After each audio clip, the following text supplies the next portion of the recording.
제 이름은 에밀리 밀러 35세입니다. 저는 밀러 홀딩스 본사에서 마케팅 이사로 재직하고 있습니다. 밀러 홀딩스 CEO의 딸입니다. 저는 2년 전 회사 동료인 잭과 결혼하여 행복하게 살 예정이었습니다. 출장을 마치고 일찍 집에 돌아왔을 때 거실에서 남편과 다시는 보고 싶지 않은 여자를 발견했고, 더구나 작은 새 생명이 그 품에 안겨서 아기가 태어난다고 생각했어요. 태어났지 왜 이 남자가 만족하기 전에 얼마나 더 나를 비웃어야 하겠니. 보기만 해도 살이 찌는 것 같아 지겹다. 부모님 집으로 돌아갈 거야. 그럼 이혼 서류는 여기 챙겨. 그리고 부모님 집으로 돌아갈 일을 알아내세요. 그러니 가능한 한 빨리 이혼 서류를 제출하세요. 남편의 얼굴에서 느낄 수 있는 유일한 것은 기쁨뿐이라고요. 그 사람과 그 아이가 떠나야 할 사람인데 더 이상 그 사람과 말도 못하고 탁자에 있는 이혼 서류를 훔쳐들고 방으로 쿵쿵거리며 여행 가방에 필요한 것만 챙겨 넣고 남편의 얼굴도 보지 않은 채 집을 나갔다. 집 가는 길에 근처에 있는 동생 집에 들러 이혼 서류를 보여주며 괜찮냐고 물었고 몇 가지 이야기를 나눈 후 집을 나와서 바로 사무실로 가서 결혼 서류를 제출했다. 원래는 오랜 남자친구가 있었고 나이가 들면서 결국 함께 살자고 이야기했지만 약 2년 반 전에 그 사람은 해외로 전근을 가게 되었고 장거리는 우리 관계를 긴장시켰어. 지금은 예술인 게 낫다고 그 안에 안주해 자연스럽게 상심으로 살이 빠지고 주변 사람들이 걱정해서 망가졌어. 그래도 내 일을 힘들게 하지 않으려고 필사적으로 겉모습을 유지한 내 전남편은 누구보다 걱정해주는 사람. 먹을 게 있던 나. 별로 배는 안 고프다고 생각할지 모르지만 몸에는 음식이 필요할 텐데 이제 이걸 먹어 어때? 샌드위치나 간단한 식사라도 건네주겠다고. 점심은 그 앞에서 먹자고 하고 오늘은 마무리하는 거야. 일단 일찍 나가서 같이 저녁 먹어도 될 것 같아. 남자로서 혼자 저녁 먹는 게 외로워서 오늘 너도 나랑 같이 가겠다 고 이런 말을 해서 저녁 식사에 초대한 전남편과 별로 친하지는 않은데 그냥 무슨 일 있으면 같이 모이는 동료들인데 갑작스러운 걱정이 너무 고맙게 여겨 걱정을 하게 만드는 것 아닌가? 사실은 부모님 때문이 아니라 부모님 때문에 더 열심히 하는 것 같아요. 정말 그렇게 생각하고 있어요. 늘 좋아했던 걸 계속 지켜보고 있었어요. 남자친구 있는 걸 알고 포기해야겠다고 생각했어요. 하지만 괜찮다면 그 사람의 직설적인 말을 우리에게 들을 기회를 좀 줬으면 좋겠어. 연약한 마음이 흔들리는 건 시간 문제였을 뿐이고 거기에서 일이 빠르게 진행됐어. 뒤를 돌아보면 나는 그 사람에게 매달리고 있었나 봐. 내가 가장 약할 때 그 사람이 없으면 안 된다고 생각하고 그 사람이 세상의 유일한 동맹인 것처럼 그 말만 믿고 연애를 시작했고 6개월 만에 결혼했다. 우리는 조금 더 큰 콘도에서 결혼 생활을 시작했다. 전 남자친구와 함께 살 준비를 했고 전 남편이 이사를 해서 다른 사람과 즐거운 시간을 보냈고 응원도 받았고 일이 더 재미있어졌고 심지어 감독까지 승진하게 됐어요.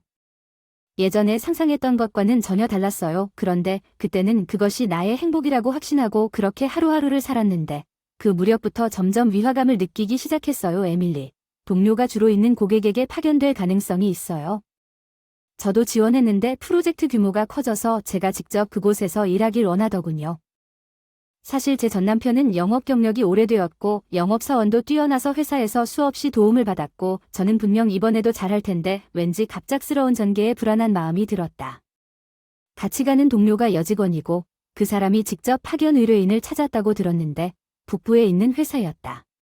펜실베니아 들어본 적도 없는데 왜 그곳에서 새 고객을 찾아 확보할 수 있었는지, 그리고 남편마저도 손해가 된다면 2년차 여직원이 임시 파견 고객에게 무슨 소용이 있겠나 싶었습니다. 우리 회사 역시 그 사람은 우리 최고의 영업사원 중 한 명이고 그 사람이 하는 일의 양을 생각하면 파견 근무를 해서는 안 됩니다. 주요 고객과 큰 협력 관계를 맺고 앞으로 무슨 일이 일어날지 그래도 그럴게요. 같이 일하는 팀에 부담이 될 거라고 생각하세요. 비록 임시 파견이긴 하지만 현재 업무를 계속하기로 약속했는데 그게 큰 프로젝트가 될 거라는 점이라도 지적할 수 있겠습니까? 전 남편의 말 때문에 표정이 어두워지더니 짜증이 난 듯한 표정을 지으며 불만을 숨기지 않았다. 꼭 그렇게까지 말할 필요가 있니? 에밀리, 너가 직업이 있듯이 나도 내 직업이 있는 것 같아. 우리가 가까이 있어도 할 수 있는 일이 있는 것 같아. 미안하다고 말할 수는 없지만 솔직히 말해서 북부 펜실바니아로 가는 게 귀찮았어. 그러니까 내가 거기에서 그녀와 함께 머물게 될 거란 말이지. 그래 뭐 같이 살지는 않을 거야. 물론 그런 일은 일어나지 않겠지만 그럴 거야. 익숙하지 않은 파견이므로 나는 그녀를 지원할 것입니다. 그가 그것이 일의 일부라고 말하면 그것은 일의 일부입니다. 나는 여전히 아무 말도 할 수 없습니다. 일부라는 트라우마가 있는 사람이 조금 안심할 수 있으면 좋았을 것입니다. 이런 막연한 불안감에 처음에는 파견이 시작됐다. 전 남편이 주말마다 집에 오곤 했는데 에밀리의 요리가 정말 편하다. 많이 만들었으니 주저하지 말고 너를 위한 요리도 많이 준비했다. 고마워요. 너도 일하느라 바쁜데도 매주 이렇게 해주셔서 감사해요. 에밀리는 혼자 있어요. 퇴근하고 요리하기가 번거로워서 다이어트가 엉망이라 주말에 2인분 요리를 만들어요. 사실 나도 도와준다. 진짜 고마워서 아내로서는 당연하지 않냐. 전 남편의 솔직한 감사 인사에 수줍게 대답했다. 주말이 영원히 계속될 줄 알았는데 한 달 정도는 주말이 영원히 계속될 줄 알았는데 파견이 시작되고 반쯤 지나서 전 남편의 집에 오는 횟수가 줄어들기 시작했어요. 이번 주말에 몇몇 고객들과 골프를 치러 가야 해요. 죄송합니다. 본격적으로 프로젝트를 시작하면 큰 프로젝트를 만들기 위한 파견이 그런 식으로 시작된 것 같아요. 그가 집에 왔을 때 불가피한 일이었습니다. 나는 그가 이전보다 훨씬 더 휴대폰을 사용하고 있다는 것을 알았습니다. 나는 그가 원할 때 언제든지 올 수 있다는 그의 말을 기억했습니다. 나는 그가 나에게 여분의 열쇠를 주었기 때문에 나는 그의 임시 장소로 운전했습니다. 북부 펜실베니아 어느 주말에 전 남편이 집에 없어서 당신이 나간 것 같다고 메시지를 보냈습니다. 당신이 돌아올 때까지 기다릴 것이고 거실에 들어오자마자 예비 열쇠를 사용하여 들어갔습니다. 입구 뭔가 남자 싱글라이프룸에서 이상한 느낌이 들었고 달콤한 향기가 공기에 맴돌았으며 방향제조차 놓아두지 않은 채 희미하게 남은 향기만 나에게 잘못된 인상을 주었지만 그 외에는 모든 것이 허름해 보였다. 그가 처음 이사 왔을 때와 변함없이 바쁜데도 특별히 지저분하지 않았습니다. 나는 약 이틀 분량의 세탁물을 세탁기에 던졌습니다. 아까 셔츠 중 하나에서 풍기는 것과 같은 냄새가 강한 향수를 뿌리는 직장 여성에게서 나는 것일 수 있습니까? 아까 셔츠 냄새가 그런 생각을 하게 됐어? 나는 주방에 사온 식료품들을 재빨리 펼쳐놓고 미리 식사를 준비하기 시작했는데 입구에서 열쇠 소리가 들렸어. 에밀리 너 여기 있니? 내 전 남편이 가지고 있던 거 골프는 벌써 끝났어.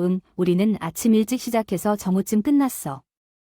좀 더 빨리 오겠다는 계획을 말해줬더라면 좋았을 텐데 내가 아니더라도 언제든지 올 수 있다고 갑작스러운 결정이었어. 여기라서 가끔 가보면 좋을 것 같아서 그렇게 말했는데 깜짝 놀랐어요. 부엌에서 내 뒤로 지나갈 때 아까 봤던 것과 비슷한 달콤한 향기가 그 사람에게서 났다고 하더군요. 주말이 더 많아진 후에요.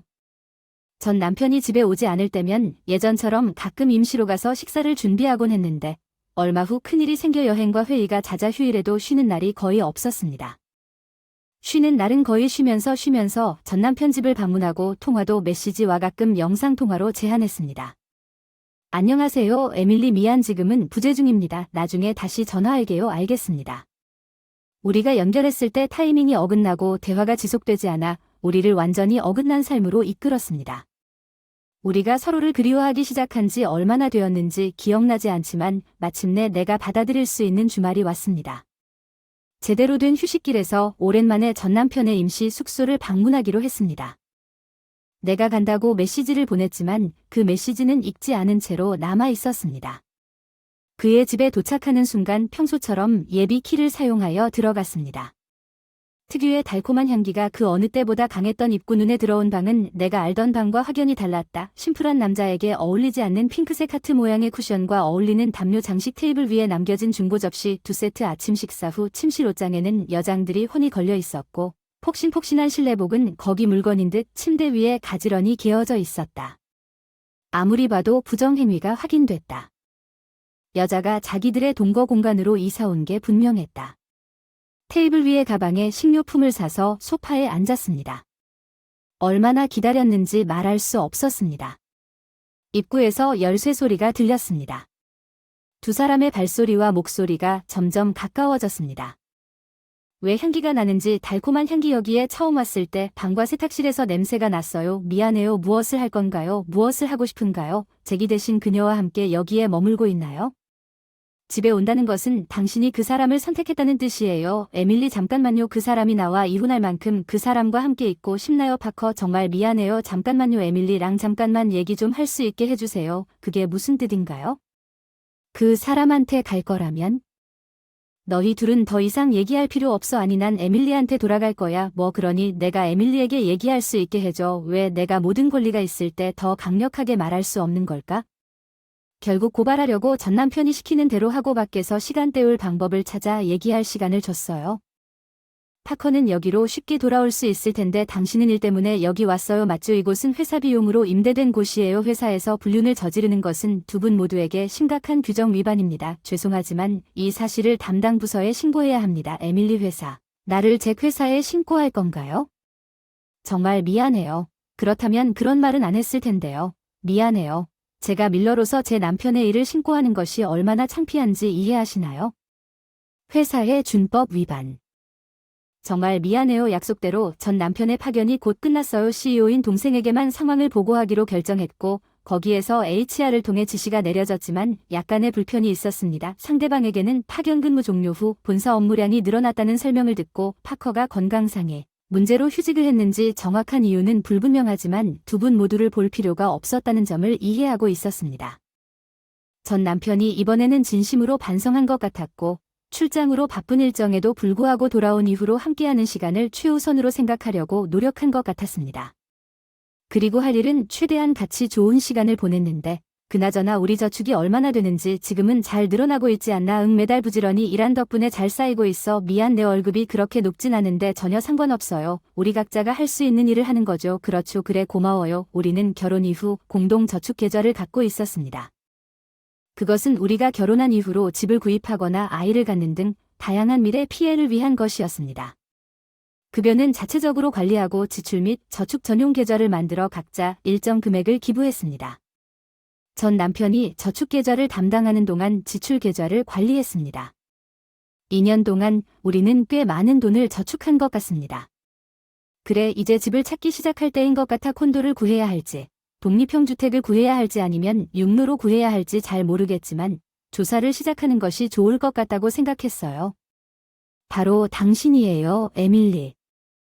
왜냐하면 저는 정말 기대하고 있다. 집을 바꾸면 운이 바뀔 수 있다는 말을 자주 듣는다. 나는 시간이 날 때마다 부동산을 검색하거나 눈에 띄는 곳을 방문하여 전 남편과 사업차 돌아다녔다. 여행을 하며 나 자신에게 시간을 보내고 있었습니다. 어떤 마을을 걷고 있었는데 그 옆에 익숙한 인물이 있다는 것을 깨달았습니다. 2번 다시 보고 싶지 않은 여자였습니다. 두 사람이 손을 잡고 걷는 방식은 당연히 거짓말쟁이인 것 같았습니다. 분명히 우연한 만남은 아닌 것 같았고 그들의 관계의 본질을 공개적으로 선언했으며 그녀의 배는 컸다. 여자의 배는 마치 중요한 사람을 안고 있는 것처럼 둥그스름했고 남자는 때때로 그녀의 큰 배를 애틋한 눈빛으로 바라보았다. 그래서 나는 이상하게 차분해져서 두 사람을 몰래 따라갔다가 다음날 회사 건물로 들어갔다. 월요일에 주말에 출장을 다녀온 터라 쉬는 날이었다. 루에서 오랜만에 부모님을 위해 저녁을 차리고 식사를 마치고 커피를 즐기고 있는데 초인종이 집 전체에 울리는 종소리처럼 끈질기게 울렸다. 남편의 모습 지금 여기서 뭐 하는 거야? 보내자. 하니 엄마 아빠 괜찮아? 부모님의 항의는 무시하고 처리하게 현관문으로 향하고 문을 열자 저 너머에서 전 남편이 나를 쳐다보고 있었다. 게이트, 에밀리 제발 얘기 좀 해주세요. 에밀리는 계속 필사적으로 내 이름을 불렀어요. 나는 살짝 미소를 지을 수밖에 없었어요. 당신이 쫓아낸 여자 집에 무슨 일이 일어나고 있는지 아무 일도 없었다는 듯 선반에 놔두고 다시 찾아오다니 잘했어. 더 이상 할 말이 없는데. 왜 집 열쇠를 더 이상 사용할 수 없나요? 에밀리 혹시 이것에 대해 아시나요? 직장에서 돌아오셔서 열쇠를 사용하려고 했더니 그게 안 됐나 봐요. 잘 안 돼서 저한테 물어보셨어요. 전 남편이 눈에 띄게 불안해하는 모습을 보고 웃음이 더 커졌지만 그렇게 하면 제 집은 어떻습니까? 파커의 집은 고객의 집이 아닌가요? 회사 숙소 맞다. 물건 보냈어. 너 돌아와서 거의 거기서 생활하고 있는 거 세상에서 제일 자연스러운 일인 것처럼 집에 간 거 아니야? 임신한 여자친구랑 언제 내가 봤어? 기억나는 건 집 구하기였는데 우리가 집을 찾기 시작하자고 얘기했지. 그래, 그 이후로 시간이 날 때마다 눈에 띄는 집이나 땅을 보러 갔는데 그중 하나가 그 지역에 있었는데 바로 옆에 있었어. 우연히 두 사람이 팔짱을 끼고 궁금해서 따라가다가 의뢰인 사택에 들어가는 걸 봤는데 앞에 간판도 있어서 정말 도움이 많이 됐어요. 긴장된 표정으로 제가 다음에 무슨 말을 하려는지 알겠나 봐요. 내 다음 말은 그의 표정이 예상한 대로 고객 파워커가 찾았다고 내 말을 전달했습니다. 그녀가 그 고객을 찾았고 그게 당신의 파견으로 이어졌지만 알다시피 북부 펜실바니아에 있는 회사는 시작부터 뭔가 이상하다고 느꼈습니다. 2년 차인데 아직 영업도 한 번도 안 한 여자가 그걸 찾으려고 대출을 요청했는데 사실은 당신 친구 회사죠. 제 전남편이 갑자기 얼굴이 창백해졌죠. 파커 파견이 막 시작되기 직전에 내가 알고 있는 모든 것을 자세히 공유하기로 결정했습니다. 이제 막 2년 차를 시작한 파커가 귀사의 영업팀에 배정되었습니다.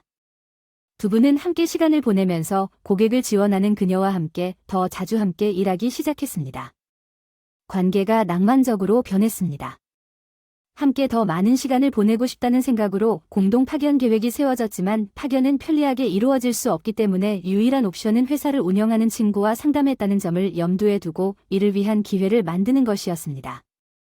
노어던 펜바니어는 그와 클라이언트가 연결되어 있다는 사실이 알려지지 않으면 처리하기가 더 쉬울 것이라고 생각하여 파워커가 귀하의 지원과 일부 정보를 조작하는 알려지지 않은 지역의 새로운 클라이언트를 통해 클라이언트를 찾을 것이라고 결정했습니다. 노출될 가능성이 낮고 친구 회사였기 때문에 필요에 따라 협력할 의향이 있는 우수한 영업사원입니다. 동료를 멘토링하면서 새로운 큰 프로젝트를 확보하려는 귀하의 열망은 회사에서 긍정적으로 보일 것이며 이야기를 더욱 그럴듯하게 만들 것입니다. 쟤 그걸 이용했잖아. 내 전남편을 보고 있지 않았니? 내 진술의 정확성에 너무 충격을 받아 말문이 막혔어. 두 손을 꼭 쥐고 하얗게 변해버렸어. 두 번째 M 작업의 현실 위치가 꽤 나쁘지 않았나요? 친구 회사라서 거의 출근하지 않았고 회사에 갔을 때 고객이 어페어를 위한 공간을 제공하는 대가로 이미 입지를 확장하고 있는 프로젝트에서 지원 역할을 했습니다. 친구가 회사의 판매 업무를 원활하게 하기 위해 유명한 밀러 이름을 사용하게 했습니다. 북부 펜실베니아에서 하던 일은 본질적으로 자신의 업무를 유지하고 네트워킹과 오락을 위해 밀러 이름을 활용하는 것이었죠. 뻣뻣해진 전남편은 완전히 의기소침해하며 조용히 중얼거렸다. 그의 말이 그의 모든 감정을 요약한다는 것을 어떻게 알았니? 나는 밀러 가문의 일원이다. 내가 뭔가 조사하기로 결정하면 나는 어떤 수단이라도 사용할 수 있다. 1년 전 귀하의 추천으로 친구 회사가 사택에 새 지점을 설립하도록 하는 것은 친구가 사업 확장에 대한 지원에 감사하다는 것을 쉽게 알 수 있었지만 당신은 자신의 미래를 위해 편리하게 친구 회사를 확장했습니다. 널 이용하지 않았니? 내가 그랬다면 그는 행복했고 회사가 성장해서 윈윈. 이제 어떤 면에서는 그렇겠지만 너는 자신은 짊어지지 않고 다른 사람에게 부담을 주어 욕망을 충족시켰다는 말은 달리 표현할 길이 없다. 하지만 교활함 나는 내 인생을 현명하게 살았습니다. 교활하다고 비난해서는 안 됩니다. 이제 숨겨진 진실이 반항적으로 드러났고 브레시의 말이 날카로웠기 때문에 그의 태도가 완전히 바뀌었습니다. 아마도 그것은 결국 중요하지 않을 것입니다. 다른 사람을 괴롭히지 않는 한 상호 이익, 그게 당신 두 사람이 밀러에서 규정 준수 위반으로 처벌받게 된 일입니다. 당신이 관계를 계속했다는 것을 알면서 파커의 휴가라는 올바른 해석은 그렇지 않았다는 것입니다. 병도 있지만 불륜으로 인한 임신으로 아직도 그 관계를 이어가고 있어 의뢰인에게도 문제를 일으키고 있는데 어떻게 책임을 질 생각이냐. 그래서 내가 이혼했다. 이혼은 우리 부부의 책임이다. 이혼으로 인한 책임은 나에게 있지만 직장 내 스캔들에 대한 책임은 어떻습니까? 바람을 피우거나 강제로 파견을 하든 회사에는 문제가 되지 않습니다. 파견 나가거나 자연히 퇴사하다 일이 다른 사람에게 쓸려 스트레스를 받다 부재중의 상황을 모른다고 그런 말을 할 수 있는 건 아무도 나한테 불평하지 않아서 문제가 없었지. 사람들은 그렇지 않았어 할 수 있어서가 아니라 할 수 없어서 그런 말을 하는군요. 재능 있는 영업사원이자 밀러 딸의 남편인 줄은 몰랐지만 알고 보니 당신은 밀러 이름을 대내외적으로 활용하고 있었던 것 아닌가? 동료로부터 내가 속았다는 말을 들었습니다. 잭 당신은 내가 전 애인과 헤어졌을 때 나를 이용했습니다. 당신은 그것이 기회라고 생각하고 동료들에게 내가 항상 그녀를 사랑했다고 말하면 그녀는 분명히 그것에 빠질 것입니다. 잭과 파커의 관계를 알게 된 후 동료에게서 이 진실을 듣고 내 목소리는 분노로 떨렸다. 당신이 에밀리를 만났을 때 내 앞에 있는 모든 것이 더 깊어지고 어두워졌다. 무너지고 있어서 더 서운할 말은 참아 할 수가 없었어. 동료는 눈물을 흘리며 말했어. 죄책감은 없지. 내 마음을 닫은 주변 사람들의 말을 듣지 못한 건 나였어. 내가 선택한 길에 대해 책임을 져야 한다. 내 앞에 있는 이 남자가 밀러라는 이름과 그 부를 원했기 때문에 나를 표적으로 삼은 후회의 물결에 직면하도록 해야 한다. CEO의 딸을 동료로 둔 건 당연해. 항상 일만 하고 결혼도 안 하고 남자 때문에 망가진 게 너무 좋은 기회였어. 놓칠 수 없는 기회였지. 여자를 다루는 방식이 너를 내게 반하게 만드는 건 너무 쉬웠고 재미없었어. 유혹하는 게 전혀 재미없어. 데이트도 재미없어. 결혼도 재미없어. 그래서 흥분 때문에 좋아하는 젊은 신인에게 관심을 두는 거야. 다른 여자가 있었음에도 불구하고 나와 헤어지지 않은 이유는 밀러라는 이름과 그부도 없이 곤경에 빠졌습니다. 그런데 그 클라이언트 회사의 사장은 당신이 게임을 하면서 그 대가로 무언가를 얻는 것과 같았습니다. 기분 나쁘지는 않지만 뭔가 썩은 것이 당신의 영업 기술을 생각할 것 같습니다. 내가 여자를 유혹하기 위해 선택한 매력이, 그 사람이 말했지. 내 학창시절에 수많은 여자들을 속이고 돈을 벌기 위해 이용했다는 말을 다 들었으니 내 이름과 부를 노리고 나를 표적으로 삼은 건 당연하고 그 여자와 시간을 보내기 위해 비밀리에 계획을 짜낸 것. 왜 그는 아마도 자신의 피부를 구하기 위해 노력한 모든 것을 흘렸을 것입니다. 회사는 귀하의 상호 이익을 위해 밀러에 대해 비밀리에 협력하고 있었고 그들이 제공한 지원은 분명히 준수였습니다. 위반이고 밀러가 그들에 대해 조치를 취한다면 그 규모의 회사는 가능성이 없을 것입니다. 그래서 당신은 더 이상 우리에게 당신의 관계나 사실을 숨길 수 없습니다. 우리는 아마도 그가 모든 것을 알고 있습니다. 친구에게 배신당할 거라고는 예상도 못했어. 진지하게 내 전남편이 아래를 내려다보며 중얼거렸다.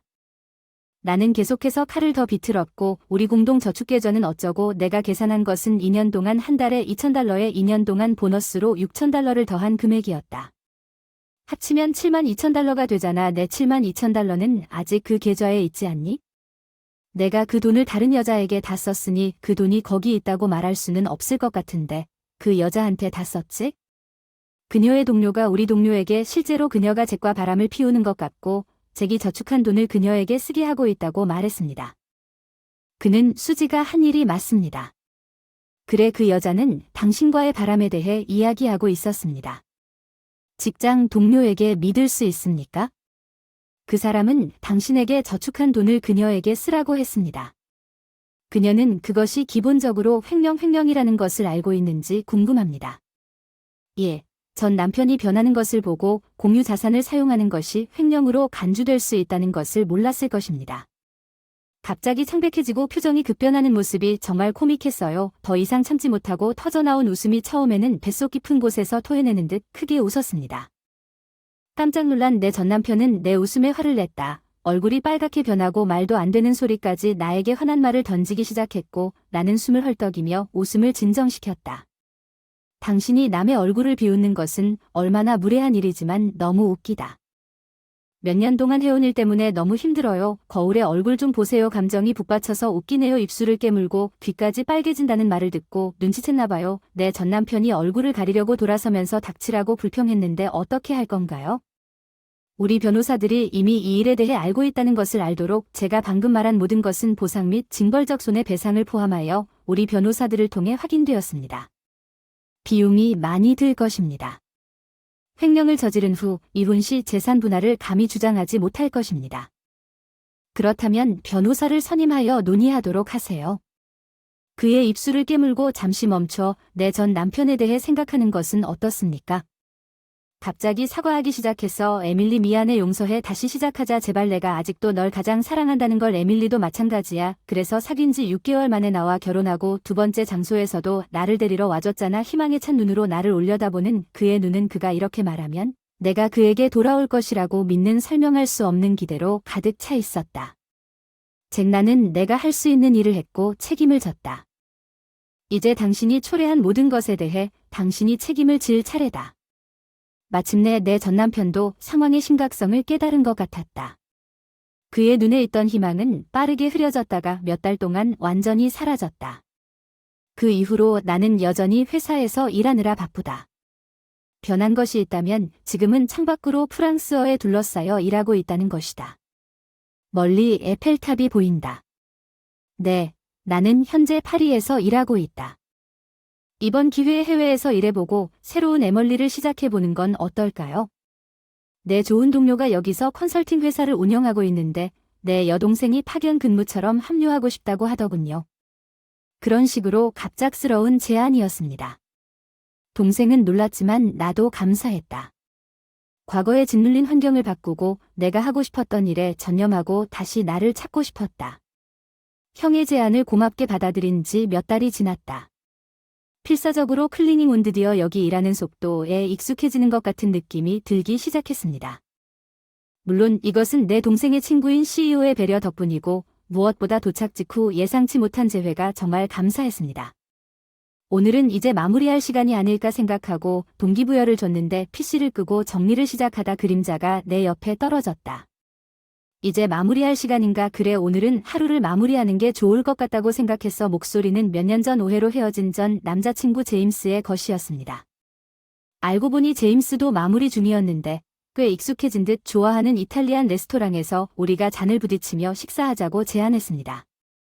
익숙해질 거야. 똑똑해 에밀리, 넌 정말 괜찮을 거야. 그 이상도 날이 갈수록 밝아지는 모습이 보기 좋다. 뭘 눈치채지 못했는지 처음 여기 왔을 때 어땠는지 많은 일이 일어났습니다. 미안해요. 우리가 문제를 해결한다면 그것은 다소 내 잘못이었습니다. 잘못이 아니었나요? 제임스의 낙담한 말을 거부하려고 했지만 책임있는 제임스는 확신하지 못하고 심각하게 어리둥절했습니다. 내가 선택한 길을 들어보세요. 나도 물론 촉매제가 있었을지도 모르지만 뒤따른 것은 내 책임이었지만 솔직히 그 감정에 감사해. 고마워. 나는 제임스가 부드럽게 부딪히는 쪽으로 잔을 내밀었고 마침내 제임스가 작은 사과의 미소를 지으며 제안한 소리에 반응했습니다.